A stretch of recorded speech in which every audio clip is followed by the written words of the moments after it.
Jadi dikatakan di sini, orang yang meninggalkan dosa maka hatinya menjadi lembut. Apa indikasi hati yang menjadi lembut ini? Yang pertama, fayaqbalun nasihah. Maka orang ini dia selalu menerima setiap nasihat yang diberikan oleh orang lain apabila dia berbuat salah. Ibu-ibu kan sudah membaca ayat khatamallahu ala qulubihim wa ala sam'ihim wa ala absarihim. Allah itu mengunci. Yang pertama, Allah kunci pada diri manusia. Orang-orang yang tidak beriman kepada Allah, yang kunci itu apa? Allah mengunci hati mereka. Jadi Allah mengunci hati mereka, yang menyebabkan apa? Mereka itu tidak bisa menerima kebenaran. Biar ada nasihat bagaimanapun nggak mau dengar dia.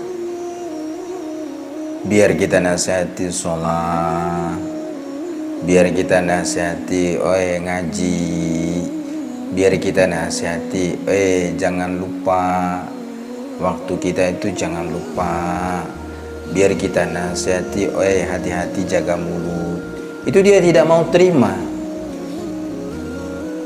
Itu indikasi apa? Indikasi orang yang keras hati. Keras hati. Tapi orang yang hatinya lembut, indikasinya itu apa? Fayaqbalun nasihah. Dia terima nasihat yang diberikan oleh siapapun, walaupun yang menasihatinya ini tidak sederajat status sosialnya dia di tengah masyarakat. Kita ini orang kaya misalnya, ada orang yang hidupnya pas-pasan, tiba-tiba kita melakukan kesalahan, datang orang ini apa? Dia nasihati kita. Karena kita ini orang yang statusnya kaya, orang yang terpandang, tidak mau kita terima nasihatnya itu. Masya Allah, maka orang ini adalah orang yang memiliki keras hati.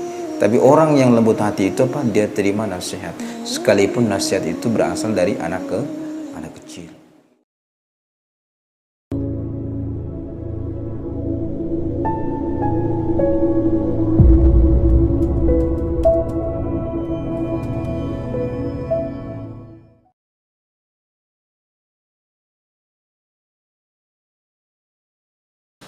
Bismillahirrahmanirrahim. Assalamualaikum warahmatullahi wabarakatuh.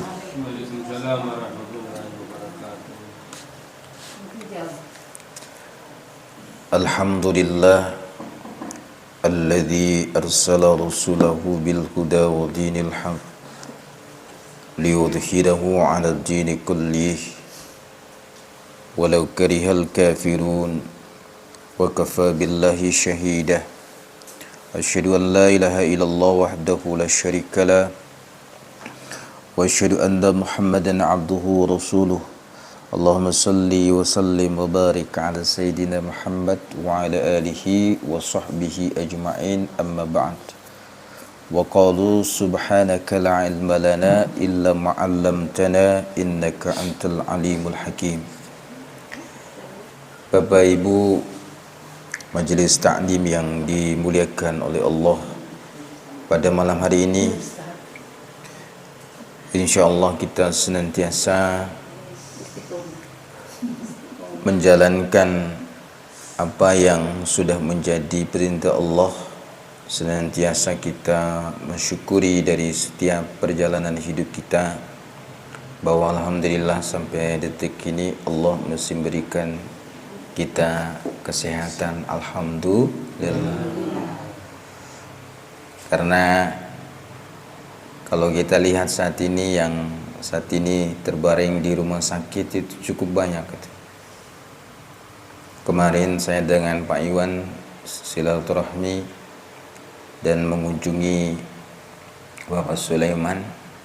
Masya Allah, kondisi beliau alhamdulillah makin hari makin membaik. Dan mudah-mudahan beliau juga sudah ada perkembangan, hari ini sudah pulang, alhamdulillah. Jadi kalau kita melihat orang itu makin hari banyak yang kurang bersyukur terhadap nikmat sehat ini. Kata Nabi, ada dua nikmat yang sering manusia itu lupa. Salah satunya itu adalah nikmat sehat. Manusia itu akan sadar pentingnya sehat itu ketika mereka terbaring di atas pembaringan kesakitan. Maka oleh karena itu, kita hadir di majelis ini salah satu bentuk rasa syukur kita kepada Allah terhadap nikmat sehat yang diberikan oleh Allah Subhanahu wa taala. Salawat dan salam kepada junjungan Nabi Allah Muhammad Rasulullah sallallahu alaihi wasallam, kepada para keluarganya, para sahabat, para tabi'in serta pengikutnya yang setia hingga yaumul qiyamah.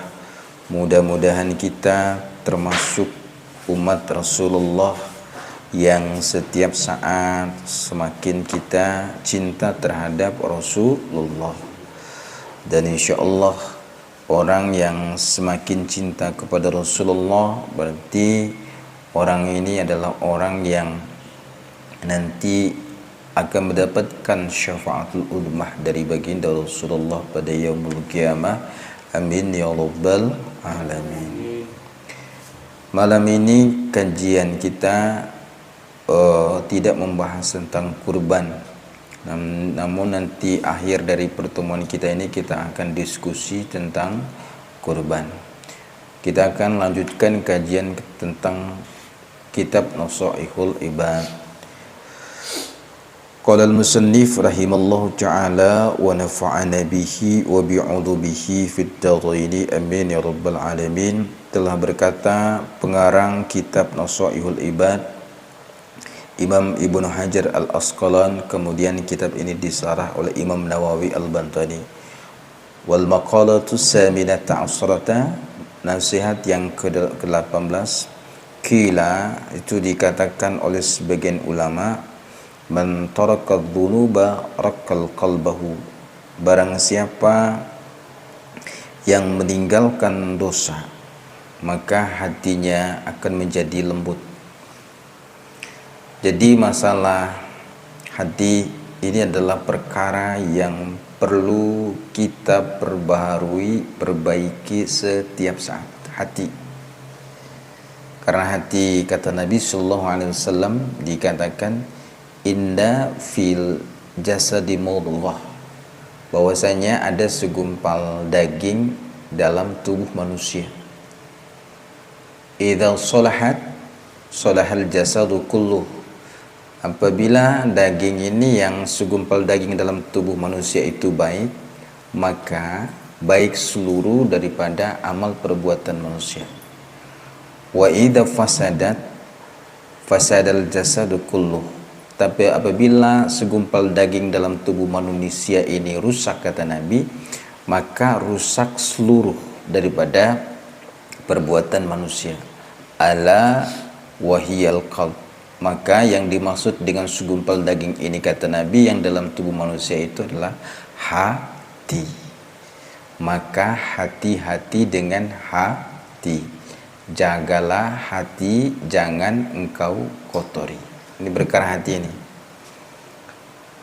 Jadi dikatakan di sini, orang yang meninggalkan dosa maka hatinya menjadi lembut.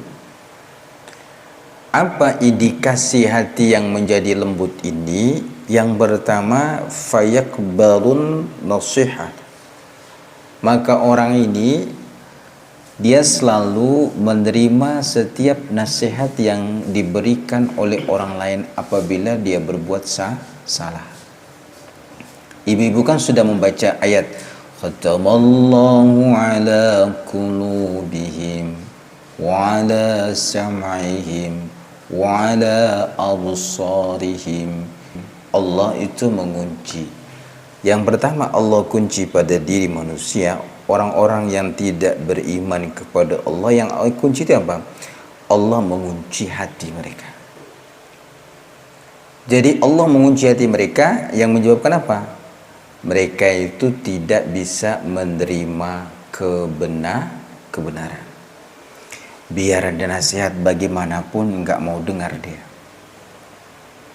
biar kita nasihati sholat, biar kita nasihati ngaji, biar kita nasihati jangan lupa waktu kita itu, jangan lupa, biar kita nasihati hati-hati jaga mulut. Itu dia tidak mau terima. Itu indikasi apa? Indikasi orang yang keras hati.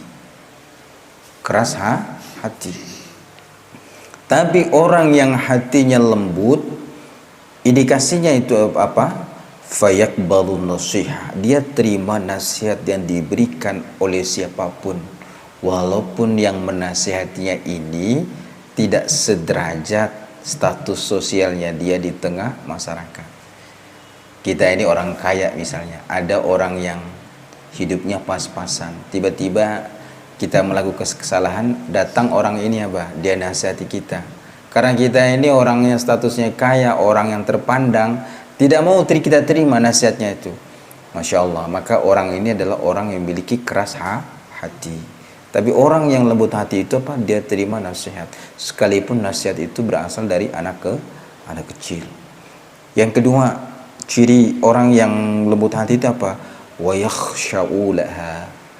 Ketika dinasihati, dia dengar nasihatnya, kemudian yang kedua, dia lakukan apa yang dinasihati tadi. Udah, jangan ngomel terus. Kan ibu-ibu kan suka ngomel-ngomel ini dinasihat. Jangan ngomel. Saya jengkel banget leh. Diulang-ulang terus. Udah, nggak usah diomelin. Nah, jadi itu tuh dia turuti. Pertama, dia menerima nasihat itu. Yang kedua, dia turuti, dia lakukan itu. Maka orang seperti itu apa? Raqqal qalbahu, hatinya itu adalah lembut. Bahkan dalam satu hadis Nabi, kata Nabi, ada seorang pemuda datang kepada Nabi, ya Rasulullah, hati saya ini keras ya Rasulullah, keras sekali ya Rasulullah. Maka apa kata nasihat Nabi? Kata Nabi, sini, mau lembut hati kamu, kata Nabi. Kata Nabi, seringlah kamu memberi bantu kepada anak-anak fakir dan miskin. Usaplah kepala mereka. Jadi yang dimaksud dengan usap kepala mereka itu bantu mereka, kata Nabi. Maka insya Allah kamu sering-sering lihat mereka, sering bantu mereka, maka hati kamu itu, kata Nabi, akan menjadi lembut. Tuh. Kemudian, wa man tarakal haram fil mat'umi wal malbusi wa ghairihima. Barang siapa, kata ulama, yang meninggalkan sesuatu yang haram. Misalnya, baik sesuatu yang haram itu terdapat di mana, Bu? Satu, fil mat'umi, dalam makanan kita. Makanan kita. Ini selama ini susah sekali, Bu. Ini jualan kita. Apakah jualan yang kita jual ini, Bu, barang yang halal atau tidak? Ya Bu, perhatikan itu. Walaupun barangnya itu adalah asalnya halal, bisa menjadi barang itu haram. Kenapa? Apabila barang yang kita jual itu sudah kadaluarsa. Jangan sampai di kios kita, di apa yang kita jual itu menjual apa? Minuman keras. Di situ ada minuman keras, kita jual di situ, Pak, Bu, jangan. Walaupun yang kita jual di kios kita itu ada satu botol aqua kecil, minuman keras, itu membuat barang-barang yang lain itu tidak barokah. Bahkan kata ulama, membuat barang-barang yang lain jika itu dicampur itu menyebabkan barang-barang lain itu adalah subhat. Maka jauhi jualan-jualan yang diharamkan oleh Allah. Itu hati-hati, Bu. Termasuk kita juga sering menipu pembeli. Jangan sampai seperti itu. Saya sering bilang jangan main uang, rentenir uang, jangan. Lebih baik ibu buka usaha, jual apa yang diusahakan itu lebih baik. Naikin harganya dikit itu lebih baik. daripada kita rentenir uang. Itu di situ ada riba. Kalau itu hasilnya kita beri makan diri kita, kasih suami kita, kasih anak-anak kita, itu dimakan dalam suatu keluarga, maka Masya Allah berapa dosa yang kita dapatkan. Hati-hati terhadap makanan haram. Itu Bu ya, makanan haram. Ya, hati-hati. Kemudian wal malbusi, terhadap pakaian yang kita pakai. Yang kita pakai seperti zina, hiasan. Yang sering dipakai perempuan itu apa? Perhiasan, cincin emas, gelang, permata, anting, apa segala macam. Itu terbuat dari emas. Maka itu disunahkan oleh Nabi, dipakai itu oleh perempuan, itu sunnah. Tapi kalau barang itu adalah yang kita pakai itu dari barang yang bukan milik kita, milik orang lain, maka itu haram. Maka seumur hidup kita pakai, tidak jual itu barang. Misalnya kita tidak serahkan kepada pemiliknya, Masya Allah, sampai hatta kita mati pun, hembusan nafas terakhir, maka apa yang terjadi Ibu? Maka kalau bukan milik kita, itu jangan sampai kita pakai. Atau kita beli dari uang yang hasilnya itu adalah hasil usaha yang haram. Jangan sampai. Masih banyak usaha-usaha yang halal Bu, insya Allah. Fil malbusi au gairi wa gairihi ma, atau selain ke makanan, selain pakaian, itu hal-hal yang lain. Wa akalul halal saffat fikratuhu, orang yang senantiasa menjaga makanannya itu dari makanan yang haram, maka apa dampaknya Bu?